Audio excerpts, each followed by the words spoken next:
Facing challenges and overcoming setbacks is part of doing business. Whether you have the expertise to survive them or not could mean the difference between success or failure. Welcome to We Are Women, featuring revealing conversations that provide invaluable insights into the success secrets of female masterminds. A must listen for every entrepreneurial woman. Now here's your host, Janeen Vosper.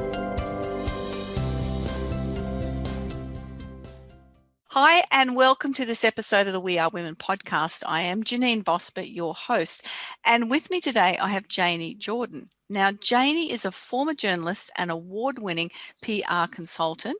She is best known for her work in reputation risk with highly acclaimed book on crisis management, The 4 Highly Effective Stages of Crisis Management. And she's got 20 years experience in advising, coaching, and training senior executive teams on leadership in a crisis. Gosh, 2020 and 21, I think you'd certainly be busy, Janie. She is a dedicated and passionate educator in our profession of teaching at both undergraduate and postgraduate levels, both here in Australia and in North America, including the University of Sydney, the University of New South Wales, Penn State, UC Berkeley, plus various customized professional development programs.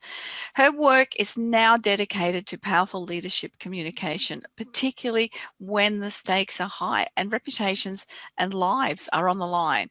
Janie founded and ran 2 very successful communication firms, and she consults from her home in the Upper Hunter Valley in New South Wales. Welcome, Janie. Thank you, Janine. And yes, what a year for reputational risk, 2021. And we're only into the early part of the year. And of course, we started off with those horrible riots in the capital in America. But of course, I think we now have a peaceful transition, which is good. And bushfires, floods, and rampaging coronavirus. So welcome to 2021. I know the whole 2020s, I think maybe the whole decade we can eventually eliminate. Hopefully things have changed before we get through the next 10 years, but we don't know, do we? And this is part of what crisis management is about. You don't know. No, it is really interesting that people, you don't know what you don't know, absolutely.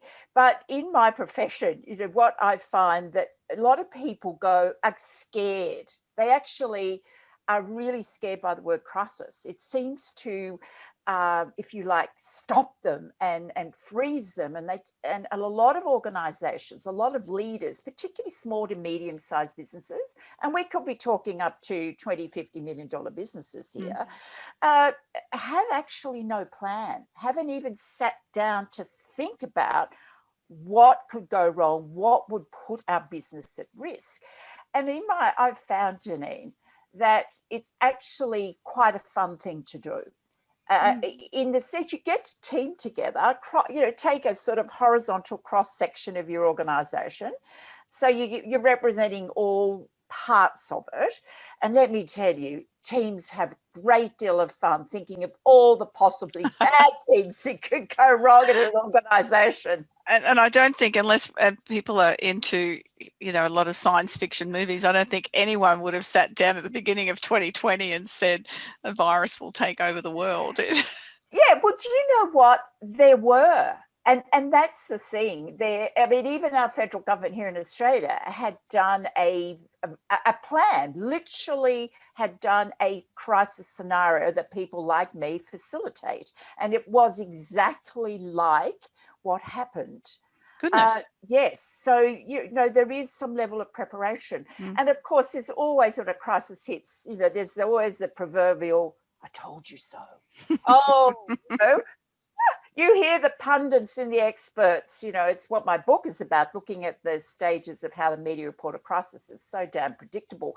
So that's the good news here for the fabulous female leaders out there, that it isn't something to be scared of. It is actually something that you can, with a bit of guidance, with a few simple rules and principles, you can actually protect your very precious reputation, whether that be your own personal brand or whether that's a hard fought brand for a lot of we women, or whether it's your organization and you have brands and products out there. Because today it's just really a matter of when something will hit and put your reputation at risk as opposed to if.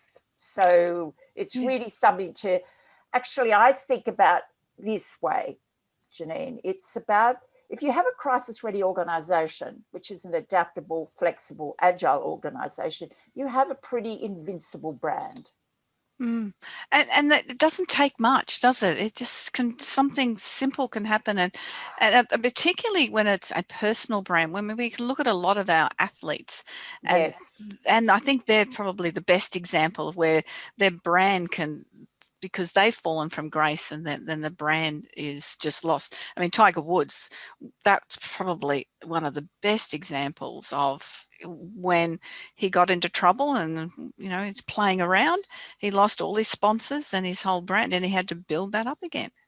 Absolutely. It's a very good example, actually. And that's what you could think about is, I always say, let's plan for the best. Plan for the worst and hope for the best, you know, in the sense, I always say, this is my advice, think like a sociopath. And it's right, because it's the little things, Janine, that bring you undone. I mean, I've worked with organisations plan for the big things. And indeed, you know, if we go back to the tragic 9/11, the US had planned for a plane crashing into those incredibly tall buildings. But they didn't plan for it to be a terrorist attack the way it was and 2 of the buildings to go down.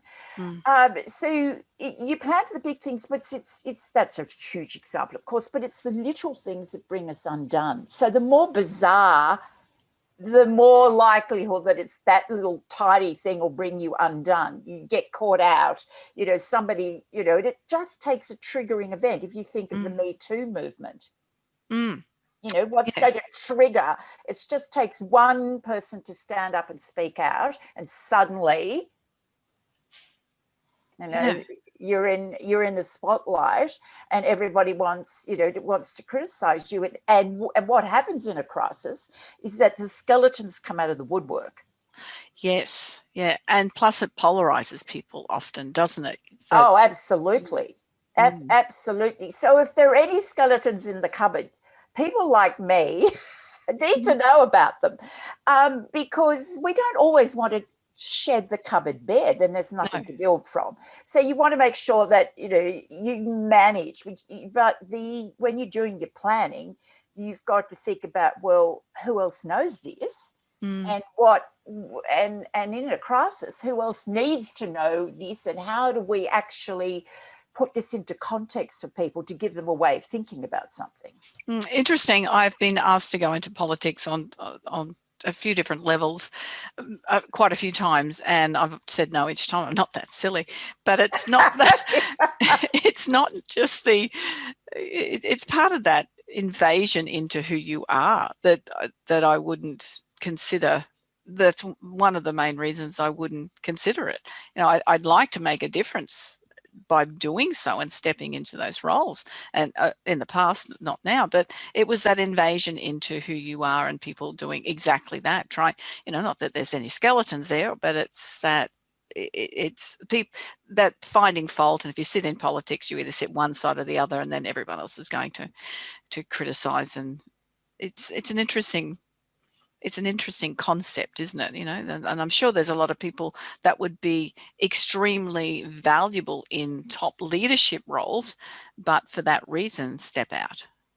Oh, absolutely. And I think, you know, what came to mind when you were talking about politics, I'm not surprised at all to hear, Janine, that you've been approached. If you think about the New South Wales Premier, Gladys Berejiklian, because, and I bring her up because she chose to be in public life and to be be of service in the community at the highest possible level.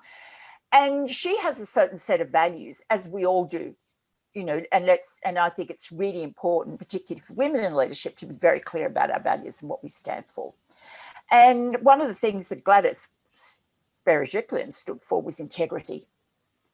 And that is why she was so severely criticized, because how can you live up to integrity and go, I've done nothing wrong, when your boyfriend is sacked, however you choose to continue a relationship with him, and you can't see what's wrong about that.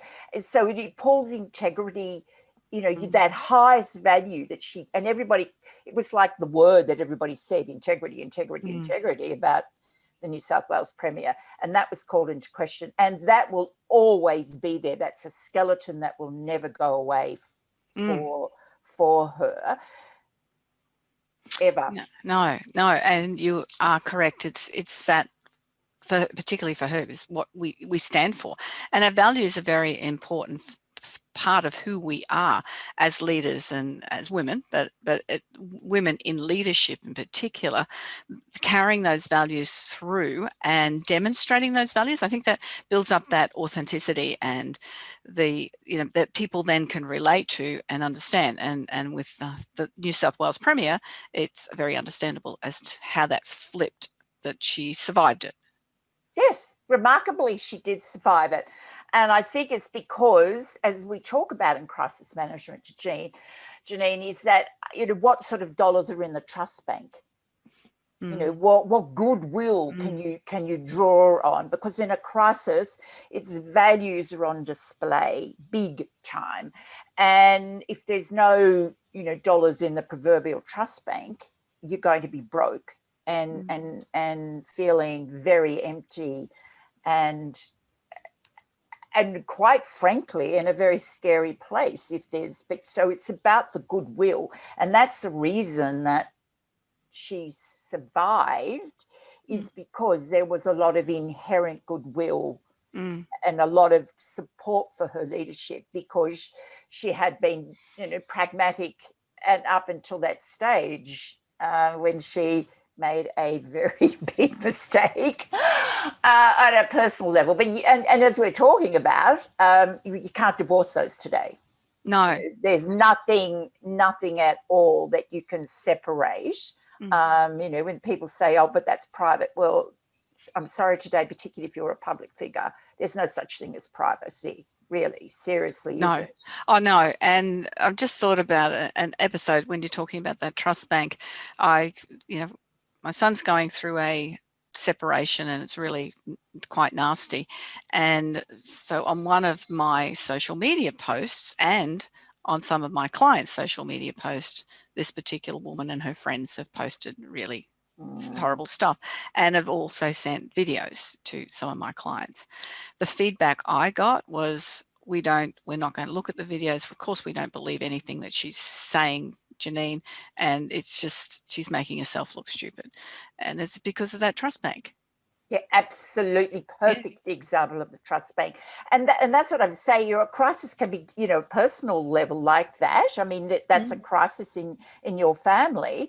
And there's, there's one side saying this, but it's that goodwill, that trust bank is obviously very full. Yeah, it was, I was, super heartened by all the responses I got, and again, because the people just went, no, we know you, that's not who you aren't, who she's saying you are. So it was good. This time, I know just recently we've had the inauguration of the new US president, and I think the exciting part is the vice president is a female for the first time, and talk about taking on one of the top leadership roles in the world. Yes. Isn't it? I think it's absolutely fabulous that we have a female vice president and a woman of colour. It is exceptional. And to think there's a first gentleman in the White House is also quite exciting.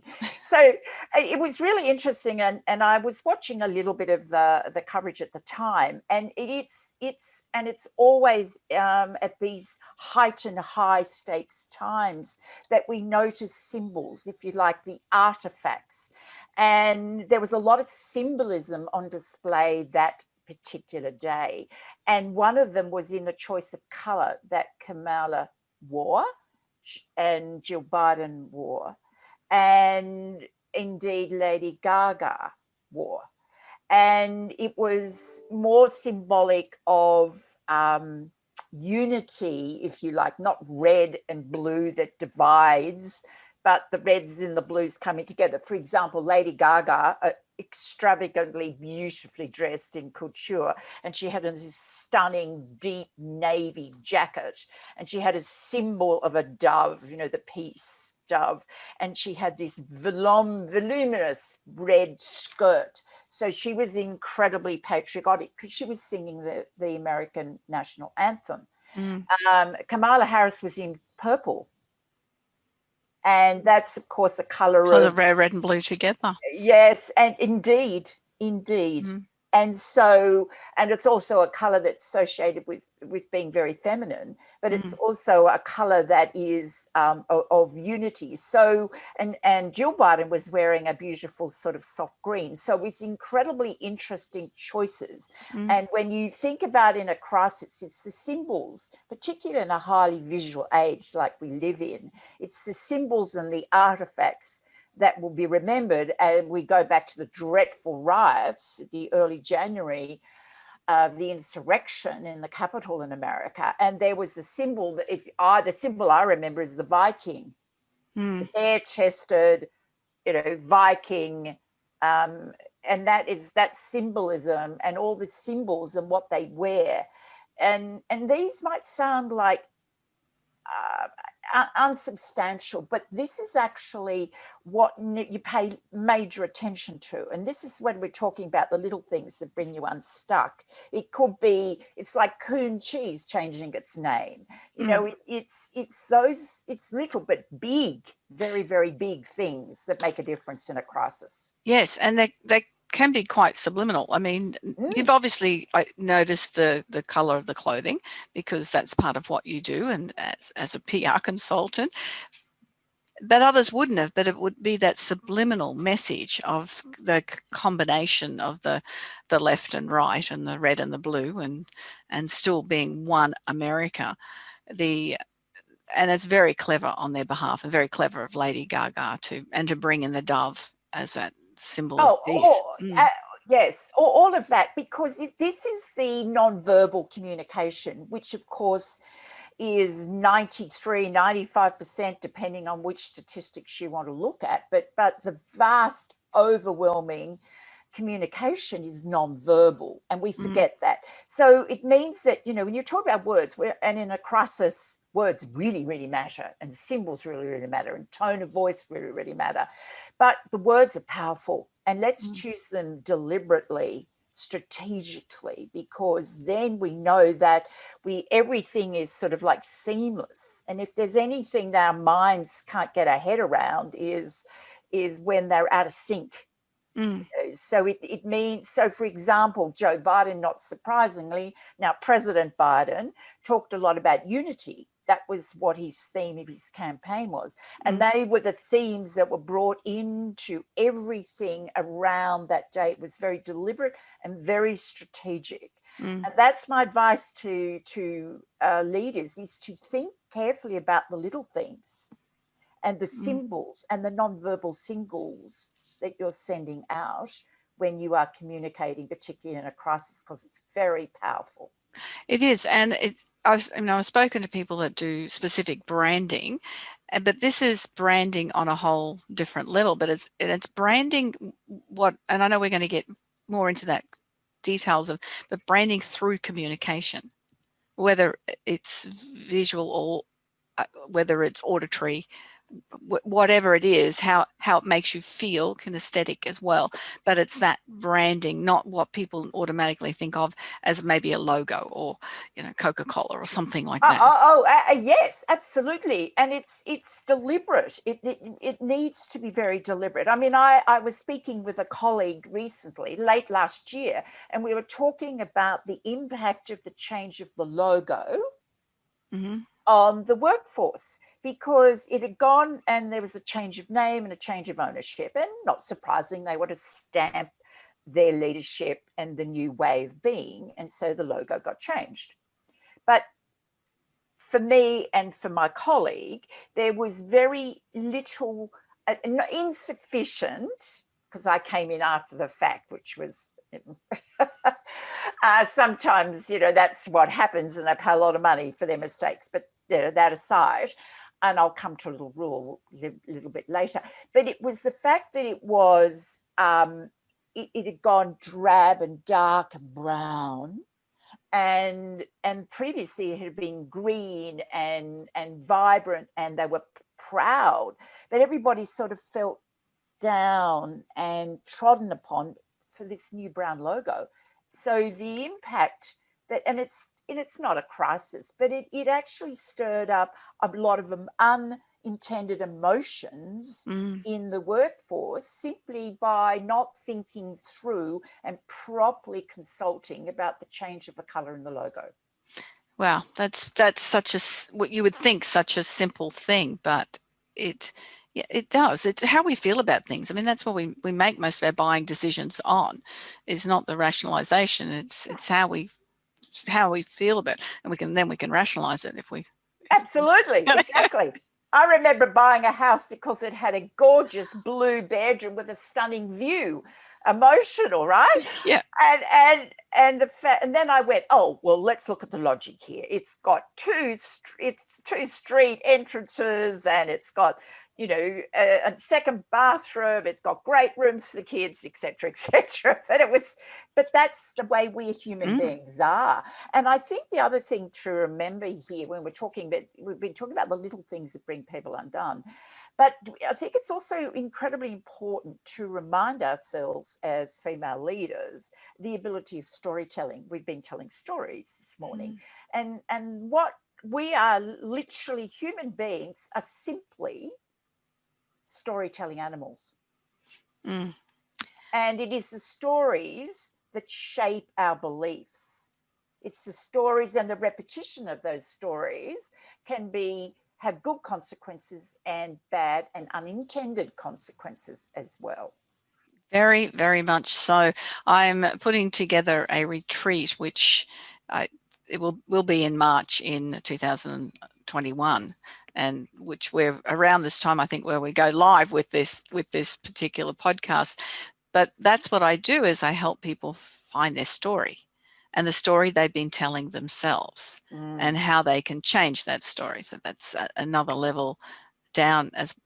But what I find with women leaders particularly is they've been telling themselves a story, and it's one of the reasons that women, when they apply for jobs, have to be able to do 80% of the listed tasks before they'll apply, whereas men will only have to do 20% and then bluff their way through the rest of it. But it's that story and it just doesn't go back one generation or two or three. It's something, I think, that's ingrained in our belief systems, that's changing now, but it's still got a long way to go. And even though a lot of people say, oh, the pendulum swung too far towards women's rights, it's not just the rights, it's women believing that they have those rights as much as they're entitled to them, which is a different thing. They believe they have them. Absolutely. I actually think that it's a really good thing that I don't think the pendulum has swung too far at all. No. Absolutely not. And let's face it, we've been living mostly in patriarchal rule for a very, very long time, and there are very different leadership styles between men and women. And I think we've seen definitely, and let's take on the story of Jacinda Ardern, who's been courageous and very authentic and transparent in her leadership. I mean, she is lauded throughout the world, storied, if you like, throughout the world as an example of a fantastic female leader, and how she led New Zealand. Yes, it's a small country. Yes, there's only one government, but still you could have mucked it up. But she had led the world, and through coronavirus, extraordinarily well, through her empathy and more, if you like, traditional female leadership. But it is, so we can choose to take on a different story. But and for women leaders, we have choice to make, because if we learn the different storytelling elements, then we can actually be more powerful and be more influential. Yes. Yes. And then talking about that storytelling element is one of the things I teach people to do is to list stories. Yes. Keep a record of stories. Yes. As a speaker, there's always something that'll pop up as an anecdote that you'll be able to refer to, and it then engages people a lot more than telling them a fact, and people remember those stories as opposed to giving them a direction or giving them a fact. It's such a powerful way to engage. Oh, totally powerful way to engage with storytelling is. And when I'm working and doing leadership communication programs with my clients too, Janine, I always get them to tell me what are the top 10 things that have happened in your life, the top 10 most important things that have happened in your life. And of course, they all evolve and change. And then why were they so important? Why do you bring that story? Like for one of my female young emerging leaders, I love working with young emerging female leaders. And she said, it was when I got my PhD. And I said, why was that so important to you?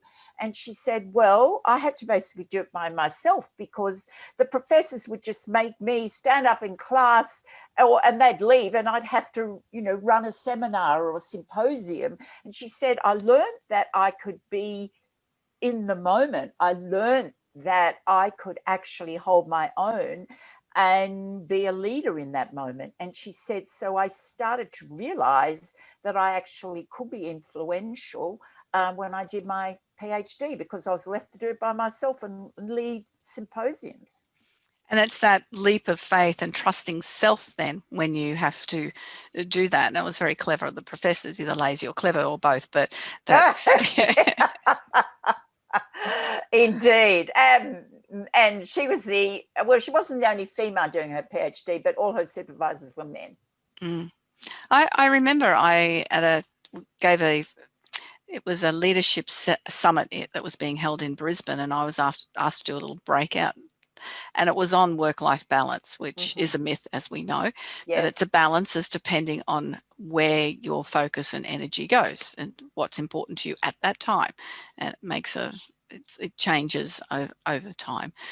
But it causes a lot of grief for people because they're thinking, well, everyone else that I see on social media is able to do everything and keep it nicely balanced. And particularly for women in leadership role, they do tend to usually take on the primary role in the household as well as that leadership role in the workplace. It's that there's a lot of pressure to multitask, and because we're still holding on to that belief that that's what we need to do and we need to be seen as that, otherwise we'll be judged that we're not doing that well either.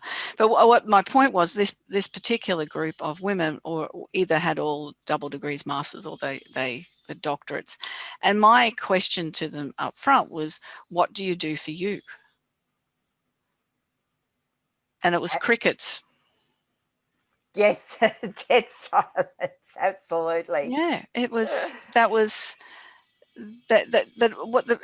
then I went on to a completely different tangent with them because I'd been listening to them during the lunch break, and the sense of not feeling inadequate and feeling like an imposter. And so I took the training in another direction because of that, what I'd been hearing. It was this, they just, here am I, left school at grade 10, 15-year-old. I've done a lot of training since, but, it's and telling them how to do things. So, and without questioning myself at all. I knew I had more skill on that particular topic than they did. Yes, and and that's a sort of imposter syndrome that we like to take on. And just going back to the fabulous young female emerging leader I work with, and we were talking through her stories, because one of the things she was most concerned about, because she was being schooled and trained to become leader of this small but massively important international organization. She said, but I'm so young, Janie, I'm so young. And I said, so let's change that thinking around. She said, but are the men going to believe me? And I said, okay, let's talk about what you've learned in your PhD and what that you can build a bridge to them and share different knowledge, and you will be seen as a very important asset and ally to them. I mean, this is a young woman who works with meat men. Right? She works in processing plants.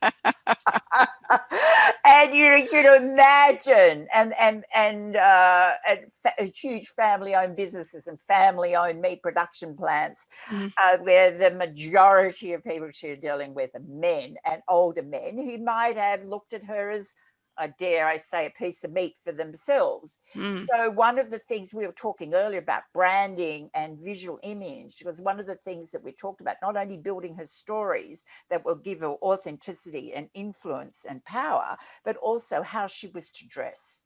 Because that overall impression, again, the symbols and the artifacts to, if you like, control and manage as much as we possibly could, or she possibly could, through the way she dressed, so that she wasn't going to be seen as a piece of meat. And honestly, sadly, Janine, as you and I would know, men still think about young women like that. Sadly, it's still that way. So we spent a lot of time not only in looking at her storytelling as a female leader, young female leader, but also matching that with the way that she dressed. So, she worked with a fabulous image consultant, an executive image consultant, and a lot of science behind first impressions, so that, and then she went, this is efficient. I can just go to my wardrobe and go, oh, that's a meat processing day, I'll wear the jeans, or I'm going to be presenting on a webinar to the UN about meat standards, I'll wear that jacket. So again, it's about the point I'm making here very strongly. It's about being very deliberate and very strategic. And so when you're choosing your stories and knowing that if the proverbial ever happens to me, and it will, how am I going to contextualize this dreadful situation with an appropriate, relevant story? Yeah, that's important. It's that whole, it is, as we've been talking about, it's the whole picture. I know when I do my podcast, I love color, and when I do the podcast interviews, I wear this blouse. I just always wear it because I love color, and I'm not a blazer type of person, and it's my uniform. Well, that's right, and that's what you be known for. It's part of your overall image. And it's important. It's again, so it's about how you build your trust. Because if you were suddenly to appear in black, people would go, "What's going?" We would notice. Yeah. And again, you think of the symbols of Winx. Another story I happen to quite like. I mean, there's a dreadful side of horse racing, but I grew up with beautiful horses and being cared for in a beautiful way, and had very good experience with horse racing. And Winx's owner, Debbie, she wore exactly the same suit every single time Winx raced. And if she ever wore another one, we'd be going, what's happened with Debbie? What's going on with Winx? And again, it's the repetition in what we do, and being very deliberate about choices we make. And women, incredibly important for us, again, if we come to being deliberate and strategic in everything that we do, is to go, well, what do I stand for? What are my values? What are the 3 words that are associated with me? And how am I going to communicate that in everything that I do? Yeah. And that's a good thing, is it? What are the 3 words that are associated with me? Yes. It's interesting, isn't it? It is. It'll be an interesting little exercise for people to do. It is. It's an extremely interesting exercise to do. Ask other people what are the 3 adjectives that are associated with you, and then you'll find there's a pattern. I was going to say, what you would say and what somebody else would say are completely different. when you'd be surprised. I've done this exercise with clients. I've done it for myself. I never get my clients to do anything I haven't done, in that sense. And I did it very recently for when I was changing my logo and doing my branding a bit differently. And there was a word that I wanted, if you like, associated with me, came through loud and clear. So so there was consistency and congruency. Yes. Yeah. I was going to say completely different. Then that's not right. But they would be how sometimes people perceive you is very different than how you perceive yourself. Yes, it's important in our digital world of that consistency, so that when people meet you, they go, "You're just like I expected you to be." Yeah. And exactly right. You don't want to be putting on something that you're not. I remember, and as you were saying about that, the woman that you're working with, when I was GM for a company, I would be presenting tenders to one level of either government or top level within mining, and or I'd be walking through a construction site. Yes. So we've got different ways of dressing, obviously, but you've also got different ways of communicating, but it's still got to be authentically you. Oh, totally, absolutely authentically you. I mean, and we can pick that up a mile away today, because there's so much information, and it's information, it's not communication, it's information that is absolutely, we drown in it, and think about who stands out, who pops out when you are getting, yet another video of somebody wanting us to buy yet something else, or the various leaders who step up and out and doing media interviews, or being Facebook Live, or whatever the various mediums are out there. It is always the authentic self that has to come through. And it depends on the moment as to how your tone of your voice might be. And again, that can be very deliberate. When the stakes are high, 93%, if not 95%, when the stakes are high and the spotlight's on you in a crisis, in a high stakes situation, 95% of the communication is nonverbal. So it takes a great deal of thought, or should, and being very deliberate and strategic about what you say, the tone of your voice, and what you're wearing.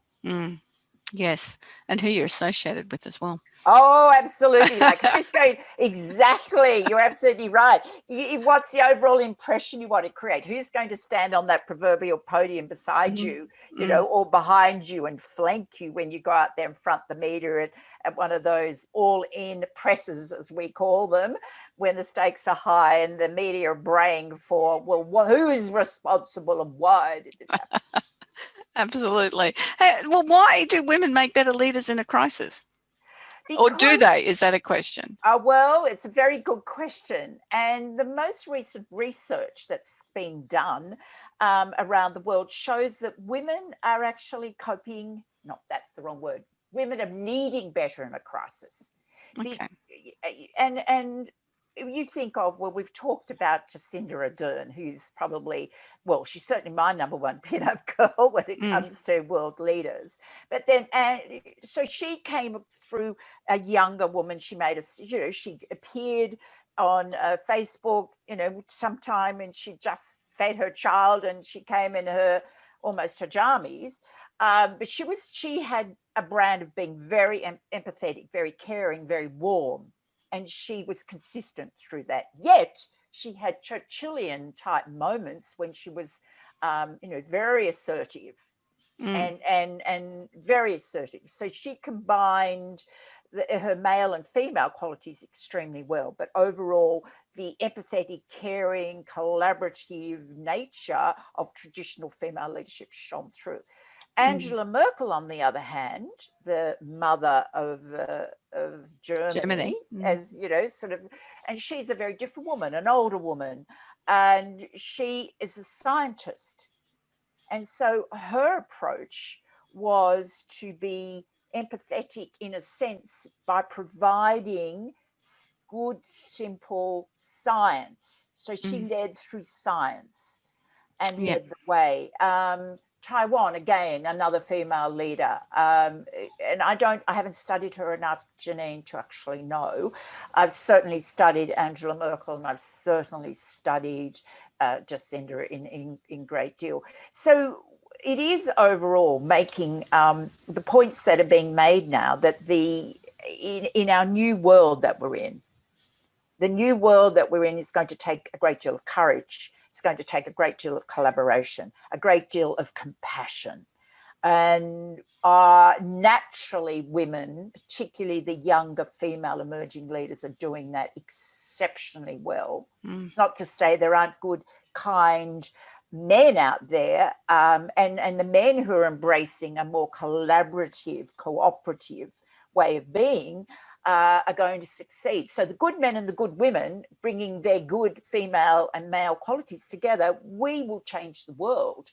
But it will take commitment and courage and collaboration, and women do that better, and that's what the studies show.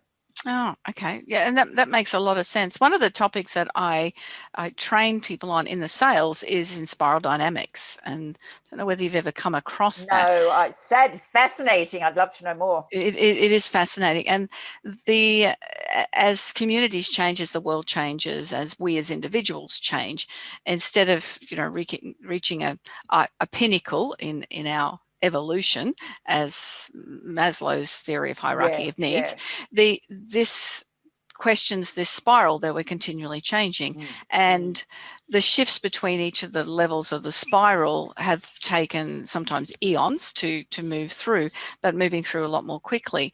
And it's now from the level that most of the world has been sitting in, most of the Western world definitely, and a lot of it, emerging world, is gone into a level where it's about me, and it's about science development, and it's about money, and it's focuses on, and this is where we find most of the scientific developments, medical developments, but it also is very much about corporations and what's in it for me. The next level is more of that collaborative type of space, and the color they assign to it is green. And I think COVID has pushed us through to that much quicker in societies than we would have done naturally. A lot of the West has been sitting between the orange and the green for a while, but I think that with the COVID, it's pushed people through that more and looking more at we realize that we're not in this alone. It's still, not everyone changes, but we're not in this alone, and it is something that we need to, whether our community is just our suburb or whether it's the world, it's changing that thinking about how we can address this as a community and not just an individual. It sounds fascinating work, the spiraling. I really love the spiral dynamics. Spiral dynamics. I love the sound of it. I love the pictures that it puts in my mind, as opposed to the sort of rigid triangle. I think it shows flexibility. And the point you're making about COVID, I will completely agree with you. Other colleagues of mine, there are differing opinions. Some think that COVID has actually reduced our appetite for risk. I disagree entirely. I think what COVID has shown us is that we can adapt very quickly if we need to. If we think about working from home and our telehealth and other government initiatives that were changed, and in some cases organisations literally in 24 hours or 48 hours, they switched everything to home working. And so as they say in our world, never waste a good crisis. I love that. I think that's very relevant. I think we could have another whole conversation on that. Just on the spiral dynamics, when you're doing research, Nelson Mandela used that when he came into power to bring all the different components of the country together, and because each one needed a different conversation. Well, let's hope that the new president of the United States is also into spiral dynamics, because he will certainly need to, and his theme is unity, and his inaugural address brought that through, and every symbol of the day was about unity. And talk about the uncivil war that has happened in America, as he just aptly described it.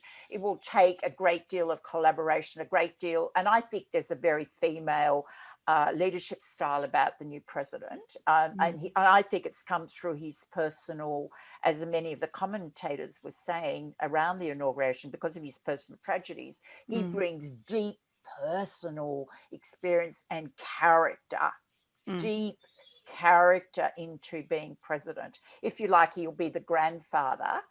And he is, but he was likened to FDR and the Fireside Chats, being a grandfather and bringing together all those various parts. And I hold, and with a strong female leader beside him, I do have optimism that there is a way forward, but it's going to take a lot of and a lot of community building and a lot of consensus and collaboration and cooperation like we've never seen in the United States in the last couple of decades. No, that'll be very important. 3 takeaway points. So we could talk all day, Janie. Yeah, we could talk all day. Okay, so 3 takeaway points.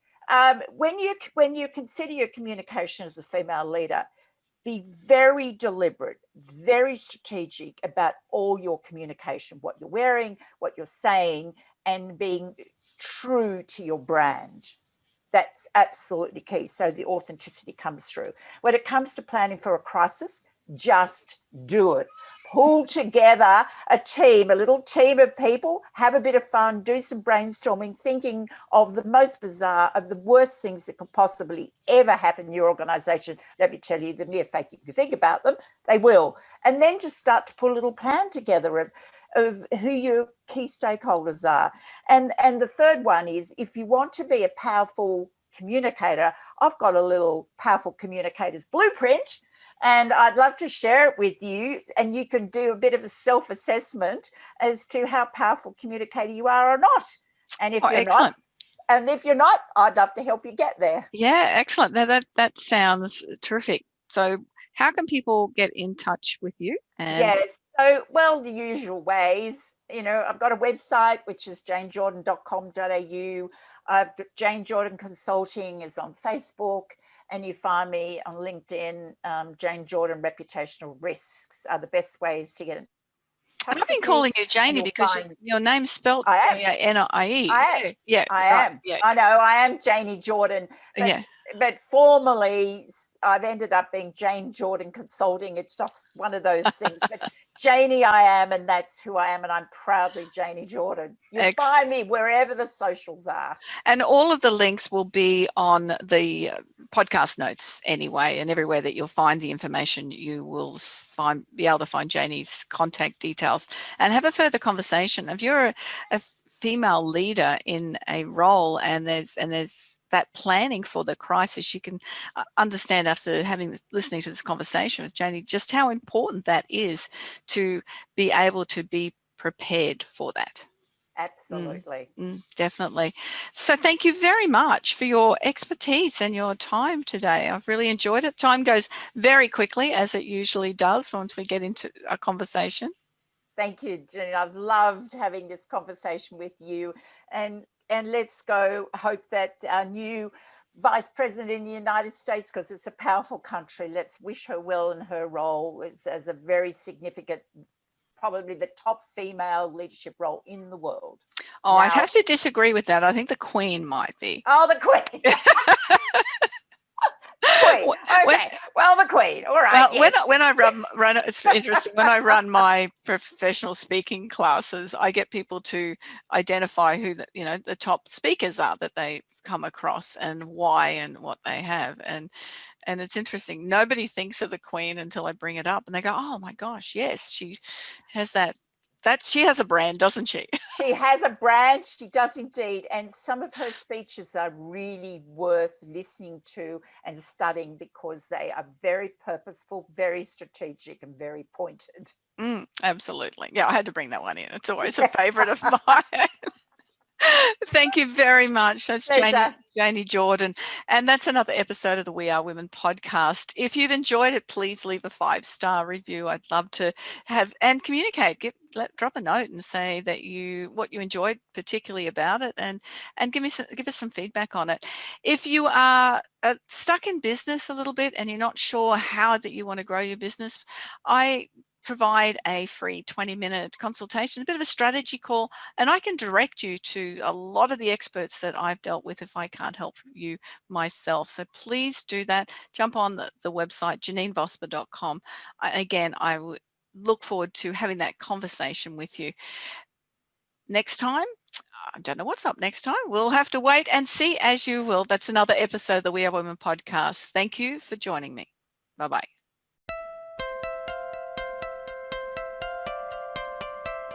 So, do you feel stuck in a rut in business? Visit speechperfect.com.au and download Janeen's free ebook to avoid the 5 most common stumbling blocks women face in business. It's jam-packed full of tips to overcome the barriers that could be holding you back from the success that you dream your business will be. We would love you to leave a review of today's episode and share this podcast with other women in need of entrepreneurial inspiration. Subscribe to the next episode now and join the We Are Women community.